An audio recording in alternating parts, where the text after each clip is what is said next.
जय जगन्नाथ फ्रेंड्स, आपण मानक लर्न एंड ग्रो चैनल रे आउ एक वीडियो को स्वागत। फ्रेंड्स, आपण माने निज मोबाइल रे किंबा कंप्यूटर पीसी माध्यम रे किपरि गाड़ी रो आरसी, एनओसी एवं फिटनेस सर्टिफिकेट पीडीएफ डाउनलोड करि परिबे से विषय रे वीडियो माध्यम रे आपण मानको फुल प्रोसेस कहबी। वीडियो टी को स्टार्ट करिया पूर्व यदि चैनल को ए पर्यंत सब्सक्राइब करनंती तेबे चैनल को सब्सक्राइब करी पाखरे थिबा बेल आइकन को प्रेस करनंतु। चलंतु और लेट न करी वीडियो को स्टार्ट करिवा।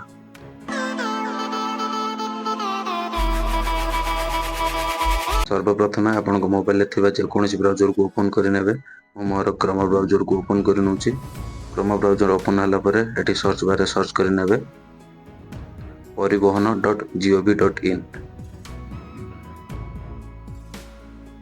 परिवहन.gov.in सर्च कला एमती एक पेज खुली आसो। आपण सर्च करें ना डायरेक्ट डिस्क्रिप्शन लिंक दे दीजिए। आपड़ जा लिंक ऊपर क्लिक कले डायरेक्ट ए पेज को पलि आसबे। तापर कौन करिवे ना एटी देखंतु फर्स्ट वेबसाइट रे क्लिक करिवे परिवहन सेवा। फर्स्ट वेबसाइट रे क्लिक कला परे एटी एमिति पेज टी खुली आसीबो। एटी ऑनलाइन सर्विस करी लिखा जायछि, तापर क्लिक करिवे।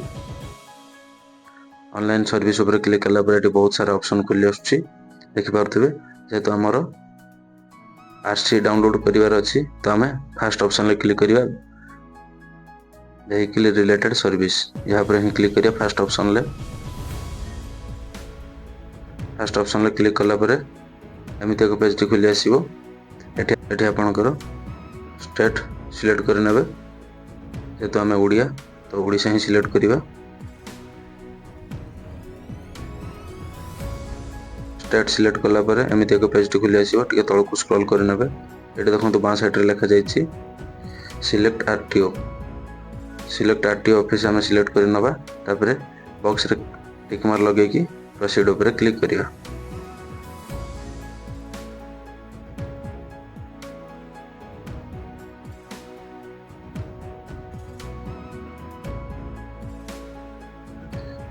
प्रोसीड ऊपर क्लिक कला परे पुणी आउ थरे एमिति पॉपअप टी खुली आसीबो। आउ थरे प्रोसीड करिया पड़िबो। एठी देखंतु प्रोसीड ऊपर पुणी थरे क्लिक करिवे। प्रोसीड ऊपर क्लिक कला परे एमिति टी पेज खुली आसीबो। तापर कोन करिवे ना एठी डाउनलोड डॉक्यूमेंट ऊपर क्लिक करिवे। डाउनलोड डॉक्यूमेंट ऊपर क्लिक कला परे एमिति पूरा खुली आसीबो। एठी आपन को देखंतु print fitness certificate, print registration certificate, print no objection certificate NOC. आपन तीनटा सर्टिफिकेट डाउनलोड करि परिबे। जेतु आमे रजिस्ट्रेशन सर्टिफिकेट डाउनलोड करिवा तो आरसी डाउनलोड करिवा तो रजिस्ट्रेशन सर्टिफिकेट ऊपर क्लिक करिवा। आरसी ऑप्शन ले क्लिक कला परे एमिति टी पेज खुली आसीबो। एठी आपण गाड़ी रो रजिस्ट्रेशन नंबर टी एंटर कर नेबे। एठी गाड़ी रो चेसिस नंबर टी एंटर कर नेबे। लास्ट 5टा कैरेक्टर आपण गाड़ी रो चेसिस नंबर गाड़ी रे पेपर ही लिखा थिबो। तापरे वैलिडेट इन्फॉर्मेशन ऊपर क्लिक कर नेबे। वैलिडेट इन्फॉर्मेशन ऊपर क्लिक कला परे आपण को गाड़ी रो जो नंबर रजिस्टर नंबर रे गोटे ओटीपी आसीबो। ओटीपी आसिले सेठी सबमिट करले पुणी आपण पीडीएफ टी खुली जीवो। पीडीएफ आपण डाउनलोड करि परिबे। यदि वीडियो रू किछि शिक्षा को मिलता है तबे वीडियो को लाइक शेयर एवं चैनल को सब्सक्राइब करिया पई जमारू भूलिबे नहीं। जय जगन्नाथ।